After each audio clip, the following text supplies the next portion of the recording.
Hello friends, എല്ലാവർക്കും നമസ്കാരം. നമ്മൾ കഴിഞ്ഞൊരു വീഡിയോയിൽ ഇന്ത്യയും പാകിസ്ഥാനും തമ്മിലുള്ള ഒരു കമ്പാരിസൺ, മിലിറ്ററി സ്ട്രെങ്തിൻ്റെ കാര്യത്തിൽ ഒരു കമ്പാരറ്റീവ് ആയിട്ടുള്ള സ്റ്റഡിയെക്കുറിച്ചുള്ള ഒരു വീഡിയോ ചെയ്തിരുന്നു. അപ്പോൾ ഈ വീഡിയോയിൽ നമ്മൾ ആ സെയിം വെബ്സൈറ്റിൽ നിന്ന് തന്നെ, അതായത് പിന്നെ ഗ്ലോബൽ ഫയർ പവർ എന്നും പറഞ്ഞൊരു വെബ്സൈറ്റിൻ്റെ കാര്യം നമ്മൾ പറഞ്ഞായിരുന്നു. അപ്പോൾ ആ വെബ്സൈറ്റിൻ്റെ റിപ്പോർട്ട് അനുസരിച്ച്, ഒരു സ്റ്റഡി അനുസരിച്ച് ഇന്ത്യയും ചൈനയും തമ്മിലുള്ള സൈഡ് ബൈ സൈഡ് കമ്പാരിസൺ ആണ്. അതായത് പ്രത്യേകിച്ച് കൺവെൻഷണൽ ഫൈറ്റിംഗ് സ്ട്രെങ്ത് ആണ്. കൺവെൻഷണൽ എന്ന് പറയുമ്പോൾ ന്യൂക്ലിയർ ഇല്ല. കൺവെൻഷണൽ ആയിട്ടുള്ള നമ്മുടെ പരമ്പരാഗതമായിട്ടുള്ള മേഖലകളിലെ ചൈനയും ഇന്ത്യയും തമ്മിലുള്ള മിലിറ്ററി സ്ട്രെങ്തിൻ്റെ കമ്പാരിസൺ, ഡിഫറൻസസ് എന്തൊക്കെയാണ്. അപ്പം പവർ ഇൻഡെക്സിൽ ചൈനയാണ് മുൻപിൽ. 145 രാജ്യങ്ങൾ ആണ് നമ്മളിതിനകത്തിൽ അവർ ഈ പഠനത്തിന് വേണ്ടി തിരഞ്ഞെടുത്തിരിക്കുന്നത്. UN ഏതാണ്ട് 190 പരം രാജ്യങ്ങളുണ്ടല്ലോ. അപ്പം ഏറ്റവും ആദ്യം വരുന്ന 145 രാജ്യങ്ങളെ തിരഞ്ഞെടുത്ത് അതിൽ നിന്ന് ഓരോ രാജ്യത്തിന് ഒരു പവർ ഇൻഡെക്സ് നൽകിയിട്ടുണ്ട്. അപ്പോൾ അതിൽ റാങ്കിങ്ങിൽ ചൈന രണ്ടാമതാണ്, ചൈന മൂന്നാമതാണ്, ഇന്ത്യ നാലാമതാണ്. മൂന്നാമെന്ന് പറയുമ്പം US, റഷ്യ, ചൈന, പിന്നെ ഇന്ത്യ. അപ്പോൾ ഈ പവർ ഇൻഡെക്സിൻ്റെ നമ്മൾ പാകിസ്ഥാനായിട്ടുള്ള കമ്പാരിസൺ നമ്മൾ പറഞ്ഞാണ്. അപ്പോൾ ചൈനയുടെ താഴെയാണ് ഇന്ത്യ പവർ ഇൻഡെക്സിൽ. എന്നുവെച്ചാൽ നാലാമത്തെ ലോകത്തിലെ ഏറ്റവും പവർഫുൾ ആയിട്ടുള്ള, മിലിറ്ററിലി പവർഫുൾ ആയിട്ടുള്ള രാജ്യമാണ് ഇന്ത്യ എന്നാണ് ആ റിപ്പോർട്ടും പ്രകാരം. ചൈന മൂന്നാമത്തെ രാജ്യമാണ്. പിന്നെ നമുക്ക് ഏതെല്ലാം മേഖലകളിൽ അവർ തമ്മിലുള്ള ഡിഫറൻസ്, ഈ രാജ്യങ്ങൾ തമ്മിലുള്ള ഡിഫറൻസ് എന്തൊക്കെയാണെന്നുള്ളതാണ് ഇന്ന് പറയാൻ പോകുന്നത്. അപ്പോൾ ഇവിടെ നമുക്ക് ഈ കമ്പാരിസൺ ബ്രീഫായിട്ട് മാൻ പവറിൻ്റെ, എയർ പവറിൻ്റെ, land power, naval power, natural resource, financials, logistics, geography. അപ്പോൾ ഇതിനകത്തിൽ നമ്മളിവിടെ നോക്കിക്കഴിഞ്ഞാൽ ഇന്ത്യക്ക് മാൻ പവറിലും ജിയോഗ്രഫിയിലും മുൻതൂക്കമുള്ളതായിട്ടാണ് ഇവിടെ കാണിക്കുന്നത്. ഈ പച്ച ടിക്ക് മാർക്ക്, ബാക്കിയെല്ലാം ഇന്ത്യക്ക് പ്രതികൂലമായിട്ടുള്ള സാഹചര്യങ്ങൾ ആണ് നിലനിൽക്കുന്നത്. എന്ന് വെച്ചാൽ പ്രതികൂലം എന്ന് പറഞ്ഞാൽ ചൈനയായിട്ട് അപേക്ഷിച്ച് നോക്കുമ്പോൾ നമ്മൾ ചൈനയുടെ പിറകിലാണ് എന്നാണ്. ഇവിടെ തിരിച്ച് നമ്മൾ നോക്കുകയാണെങ്കിൽ ചൈനയ്ക്ക് മാൻ പവറിലും ജിയോഗ്രഫിയിലും ഇന്ത്യക്കാളിലും പുറകിലാണ് എന്നാണ് കാണിക്കുന്നത്. പിന്നെ നമുക്ക് ഓരോന്ന് നമുക്കൊന്ന് പരിശോധിക്കാം. മാൻ പവറിൻ്റെ കാര്യത്തിൽ ടോട്ടൽ പോപ്പുലേഷൻ, ഇപ്പോൾ ഇത് റിപ്പോർട്ട് ഉണ്ടാക്കിയ സമയത്താണ് ചൈന ഒന്നാമതും റാങ്കിങ് എന്നുള്ളത്. ഇപ്പം ഇന്ത്യ ആണല്ലോ ഒന്നാമത്തെ പോപ്പുലസ് ആയിട്ടുള്ള നേഷൻ. അപ്പോൾ റാങ്കിങ് 2 ഇന്ത്യക്കാണ്. ഇതിപ്പം സ്ലൈറ്റ് ആയിട്ടുള്ള ചേഞ്ച് ഉണ്ടായിട്ടുണ്ട്. അപ്പോൾ ആ ഡിഫറൻസ് ആണ് ഇവിടെ കൊടുത്തിരിക്കുന്നത്. 140 കോടി, അവർക്ക് 141 കോടി പോപ്പുലേഷൻ. അപ്പോൾ ഈ റാങ്കിങ് ഇപ്പം മാറിയിട്ടുണ്ട്. ഇനിയിപ്പോൾ അടുത്ത റിപ്പോർട്ട് വരുമ്പോഴത്തേക്ക് റാങ്കിങ്ങിൽ ഇന്ത്യക്ക് റാങ്ക് 1ഉം ചൈനയ്ക്ക് റാങ്ക് 2 ആയിരിക്കും.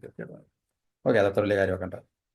പിന്നെ അവൈലബിൾ മാൻ പവർ 66 കോടി 22 ലക്ഷം ഇന്ത്യക്കും 76 കോടി 41 ലക്ഷം ചൈനയ്ക്കും. അവിടെ ചൈനയ്ക്കാണ് മുൻതൂക്കം available man power. Fit for service ranking ചൈനയ്ക്കാണ് ഒന്നാമത്, ഇന്ത്യക്ക് രണ്ടാമത്.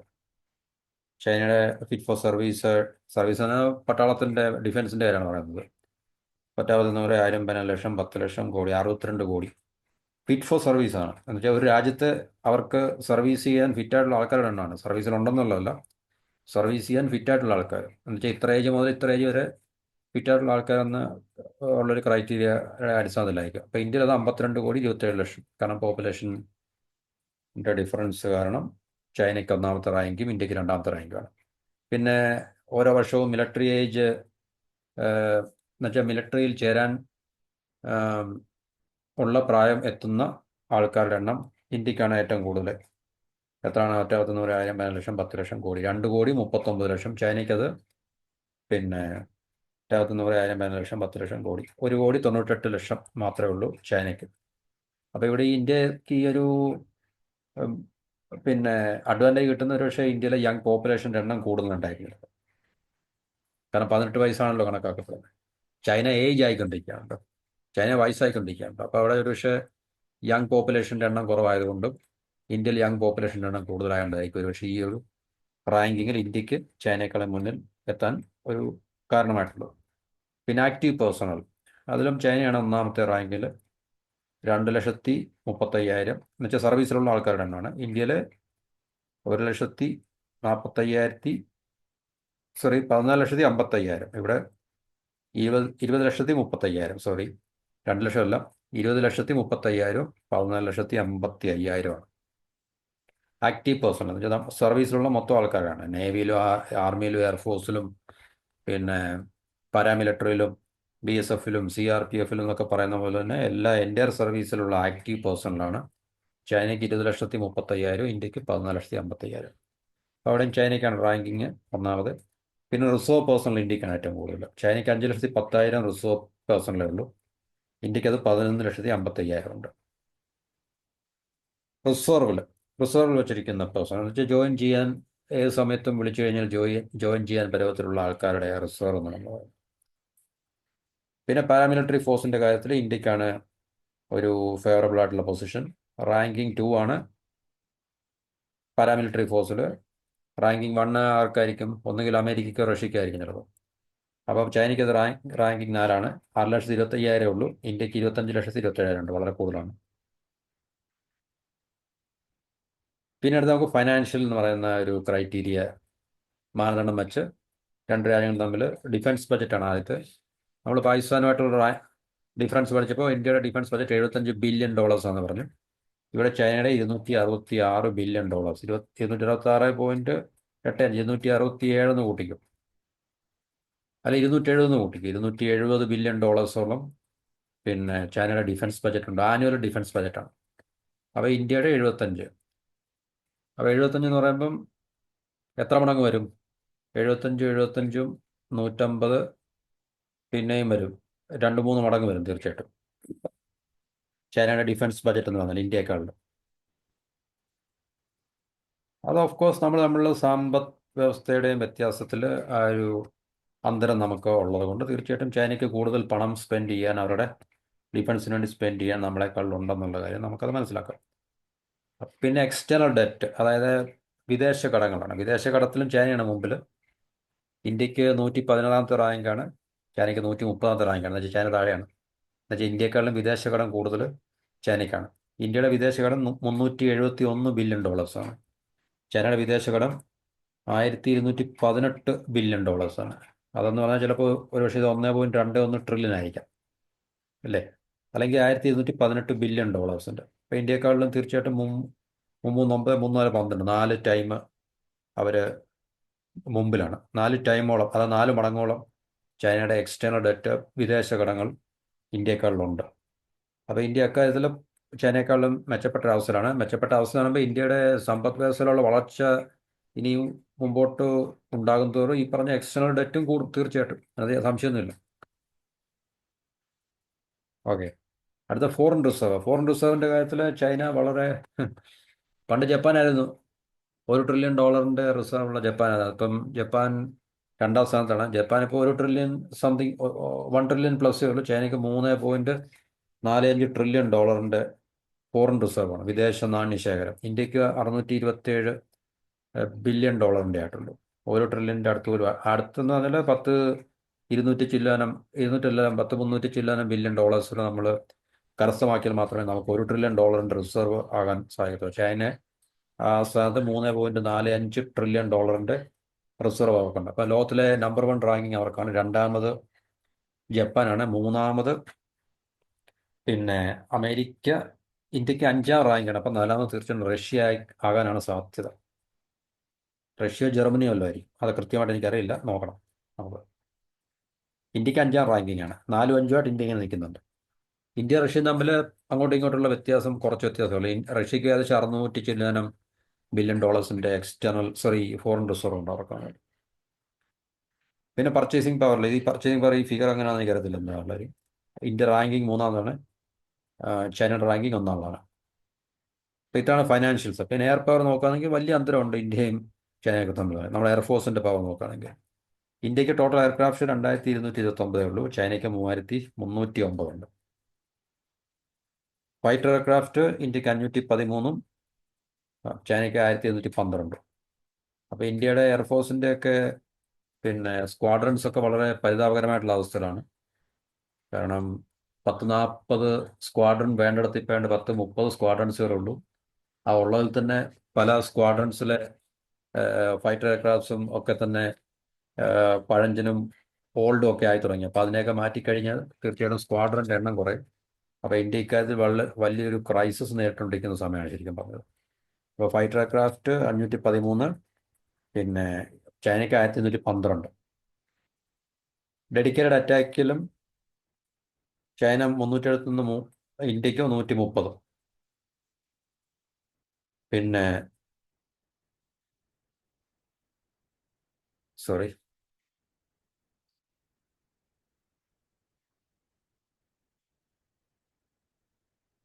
ഫൈറ്റർ എയർക്രാഫ്റ്റ് ഡെഡിക്കേറ്റഡ് അറ്റാക്കിൽ 130 ഇന്ത്യ, ചൈനയ്ക്ക് 371. പിന്നെ ട്രാൻസ്പോർട്ട് എയർക്രാഫ്റ്റും അതുപോലുള്ള ഹെലികോപ്റ്റേഴ്സും ഒക്കെ 270. ഹെലികോപ്റ്റർ അല്ല, ട്രാൻസ്പോർട്ട് എയർക്രാഫ്റ്റ് ആയിരിക്കും. ഇന്ത്യക്ക് 270, ചൈനയ്ക്ക് 289. അതിനകത്ത് നേരിയ വ്യത്യാസം മാത്രമേ ഉള്ളൂ, വളരെ ആശ്വാസകരം. ട്രെയിനർ ട്രെയിനർ എയർക്രാഫ്റ്റ് ചൈനയ്ക്ക് 402, 351 ഇന്ത്യക്ക് ട്രെയിനർ എയർക്രാഫ്റ്റ്. പിന്നെ സ്പെഷ്യൽ മിഷനിൽ 112 ചൈനയ്ക്ക്, ഇന്ത്യക്ക് 74. എയറിൽ ടാങ്കേഴ്സ് 6, എയറിൽ ടാങ്കേഴ്സ് 10. എയറിൽ ടാങ്കേഴ്സ് ചിലപ്പോൾ റീഫ്യൂൽ ചെയ്യുന്നുണ്ടായിരിക്കും, അന്തരീക്ഷത്തിൽ റീഫ്യൂൽ, ആകാശത്തിൽ റീഫ്യൂൽ ചെയ്യുന്നതായിരിക്കും എയറിൽ ടാങ്കേഴ്സ് ചിലപ്പോൾ. പിന്നെ ഹെലികോപ്റ്റേഴ്സിലും ഇന്ത്യക്ക് 14 ഡിഫറൻസേ ഉള്ളൂ, വലിയ വ്യത്യാസമൊന്നുമില്ല ഇക്കാര്യത്തിൽ. 899 ഇന്ത്യക്കും, ചൈനയ്ക്ക് 913. അറ്റാക്ക് ഹെലികോപ്റ്റേഴ്സ് ചൈനയ്ക്ക് 281 നമുക്ക് 80 മാത്രമേ ഉള്ളൂ, വളരെ വലിയ വ്യത്യാസമാണ്. അപ്പോൾ ഇതാണ് എയർഫോഴ്സിൻ്റെ ഡിഫറൻസ് ഇന്ത്യയും ചൈനയും തമ്മിൽ. അടുത്ത് നമുക്ക് ലാൻഡ് പവർ നോക്കാം. ടാങ്ക് 6800 ചൈനയ്ക്കുള്ളപ്പോൾ ഇന്ത്യക്ക് 4201 ഉള്ളൂ. റാങ്കിങ് ചൈനയ്ക്ക് 1, ഇന്ത്യക്ക് 5. ടാങ്ക് നമ്മളതിൽ ടാങ്ക് എന്നാണ് പറയുന്നത്, ആർമിയുടെ ടാങ്ക് ഇല്ലേ, അപ്പോൾ അത് ചൈനയുടെ കയ്യിൽ 6800 ഉള്ളപ്പോൾ ഇന്ത്യക്ക് 4201 ഉള്ളൂ. ആർമിയുടെ വെഹിക്കിൾസ് പിന്നെ ഇന്ത്യക്ക് അല്പം നേരിയ മുൻതൂക്കമുണ്ട്, 4572 ഡിഫറൻസ് ഉണ്ട്. 1,48,594 ഉള്ളപ്പം ചൈനയ്ക്ക് 1,44,017 ഉള്ളൂ. സെൽഫ് പ്രൊപ്പൽഡ് ആർട്ടിലറിയിലും ചൈനയാണ് മുമ്പിൽ, 3290, ഇന്ത്യക്ക് 100.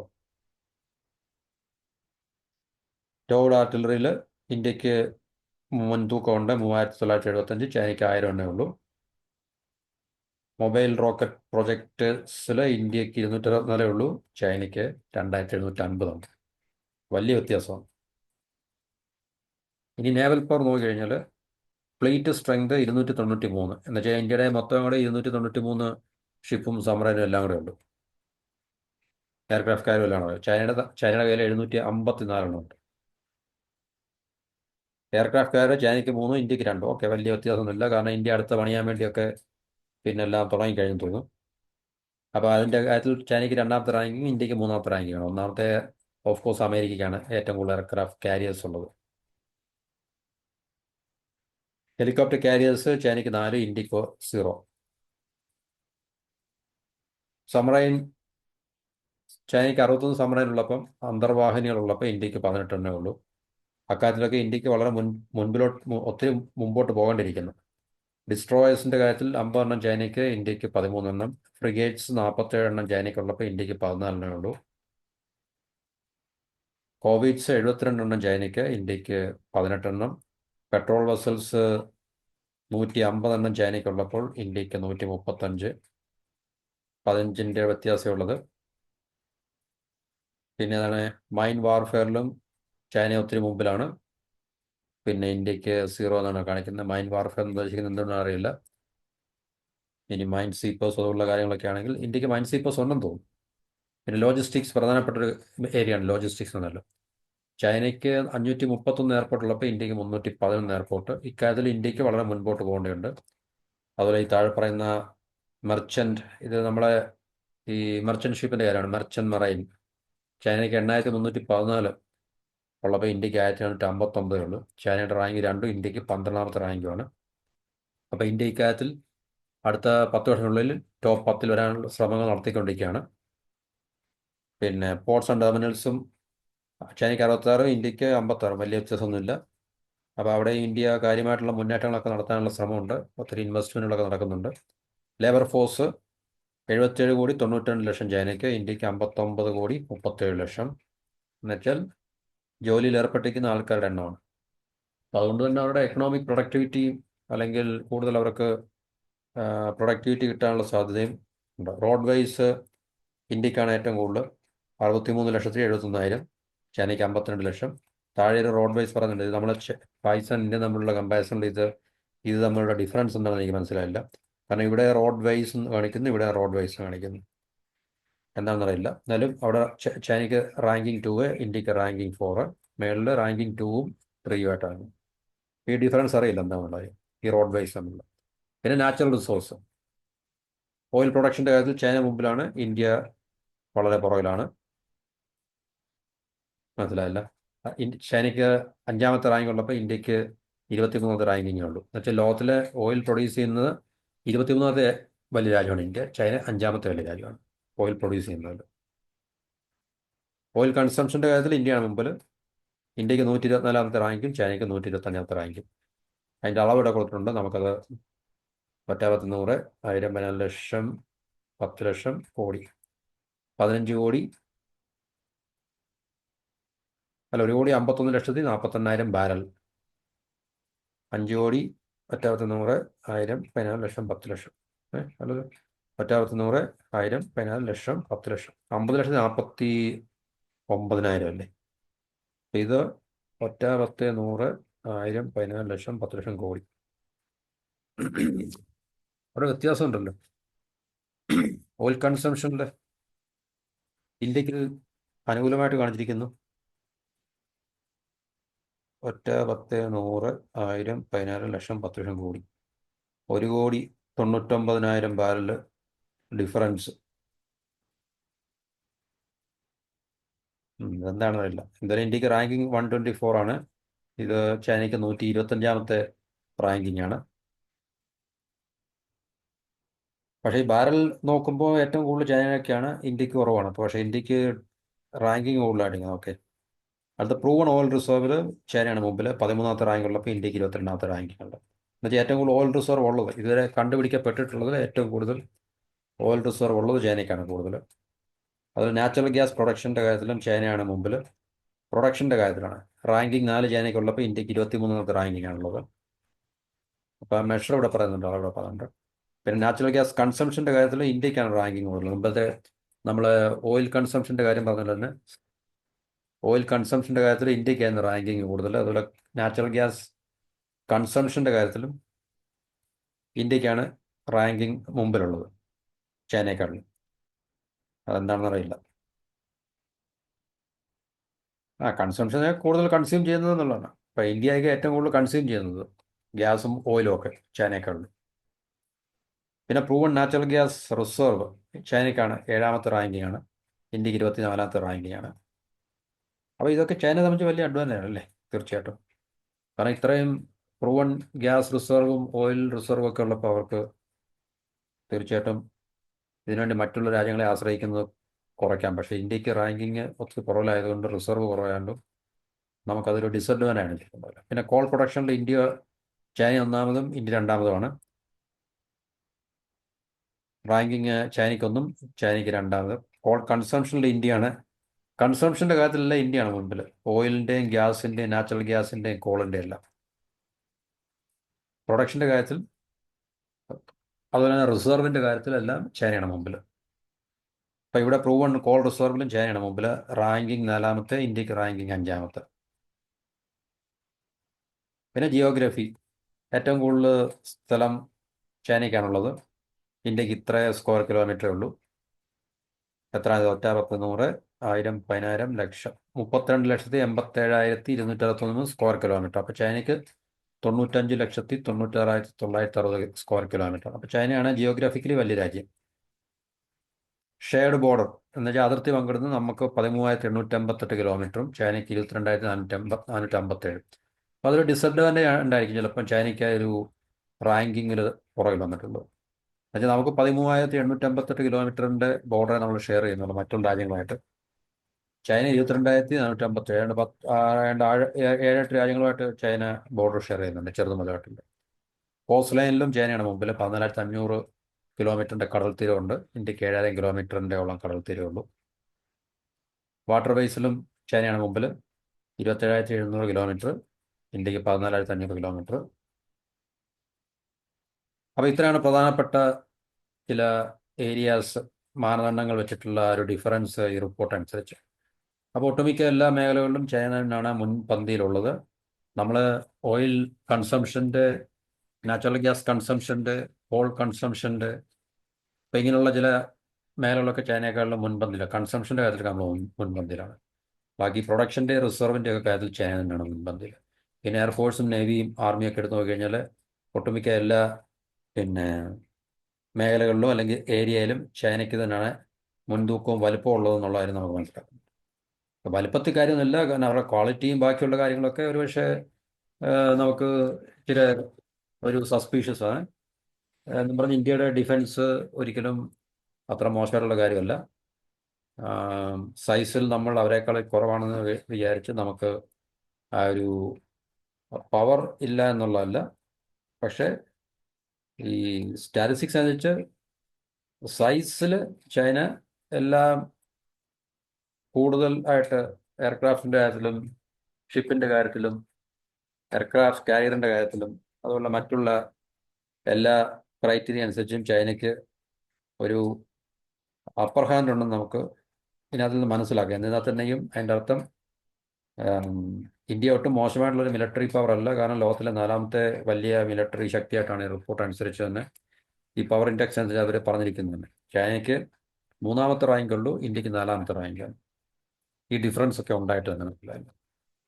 1ാമത്തെ ഓഫ് കോഴ്സ് അമേരിക്ക, 2ാമത്തെ റഷ്യ, 3ാമത്തെ ചൈന, 4ാമത്തെ ഇന്ത്യ.